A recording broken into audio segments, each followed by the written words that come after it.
There is one word that best sums up Ferrari's 2025 season, and that is Lico, a word which is constantly thrown around within Ferrari, and Charles Leclerc is the driver that hears it the most, with this past weekend's Austrian GP being at an all-time high. We need Lico, all corner Charles, every lap. That's what I am doing, bro. Turn one. That is what I am doing. Now, for those of you that don't know, Lico is essentially Ferrari's internal word for lift and coast, a technique used up and down the grid by all teams and drivers. It's nothing new and generally used to help with fuel management. But when it comes to Ferrari, it is not for those reasons that they use Lico. You see, Ferrari have been hiding a secret flaw within the SF-25 design, which has finally been exposed across the last couple of Grand Prix, with a particular focus placed on it at last weekend in Austria. It's the reason behind Lico and cannot be fixed in season. And no, I'm not talking about Ferrari's plank wear issue. This is solely about how they utilize their front brakes. And essentially Ferrari need to utilize them in such a way that they're using it to heat the front tires in qualifying so they can have a better starting position and therefore end up with a better finishing position in the race. But that is having a detrimental effect on the Grand Prix as well. So it's a catch-22 situation, and it affects them differently at different sort of circuits that they go to. And this is affecting Leclerc more specifically than that of Lewis Hamilton, but Lewis still has these team radio messages as well. So for example, last time out in Austria, a circuit which has a lot of slow speed corners, not a lot of high speed, it is essentially having a even more difficult challenge for the team to get heat into the front tires, and therefore the way in which they have to put pressure on the front brakes to heat the tires up is even greater than, say, a Silverstone sort of circuit or a circuit such as Spa, where the high speed corners are putting temperature into the tires. So it is a variable degree in terms of how much Lico they have to do as a result of the type of circuit that Ferrari are at. So their variable comes from the circuits. But it is a critical issue that they're going to have and deal with across the 2025 season. Now you may be asking, well, how are Ferrari actually heating the tyres up? Well, let me explain to you what they're doing. To begin, I need to explain the difference between brake migration and brake balance. Firstly, brake balance is fairly simple to explain. It is the static braking force between the front and rear wheels. And this ratio is adjustable with a rotary switch on the driver's steering wheel, and they can move the brake balance either rearwards or forwards, placing more pressure and importance on whether you have it on the front or rear of the brake system. Brake migration is the dynamic change of the brake balance during corner braking. As you know, this science applies to road cars as well.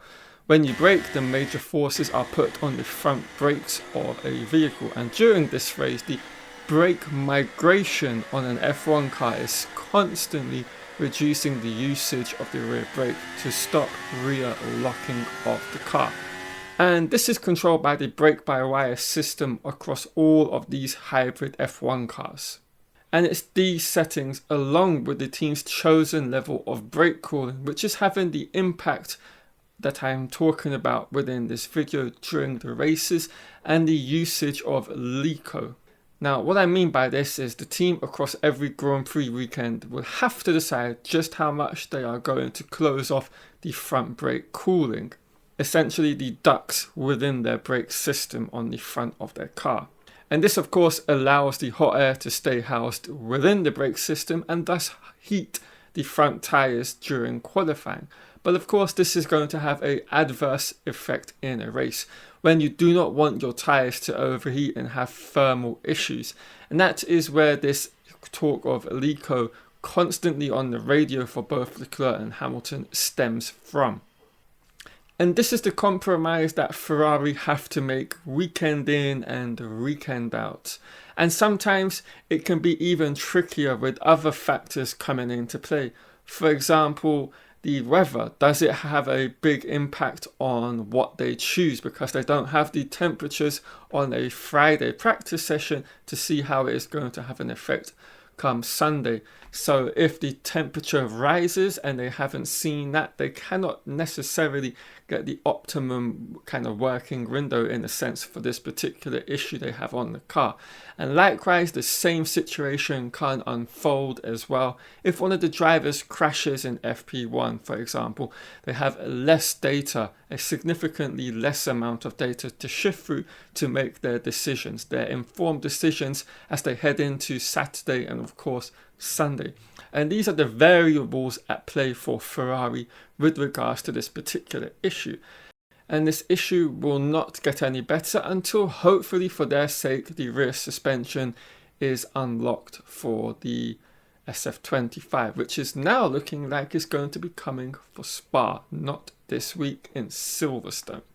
But yeah, that is the conundrum Ferrari face, and it is something that will not probably be rectified at all on this year's car, but it is something they need to have a mind on when it comes to 2026 and beyond, because of course this brake issue is something that they need to get on top of, because it's something that will affect them next season, even though it's a completely different generation of Formula 1 cars the teams will be using and everything is brand new.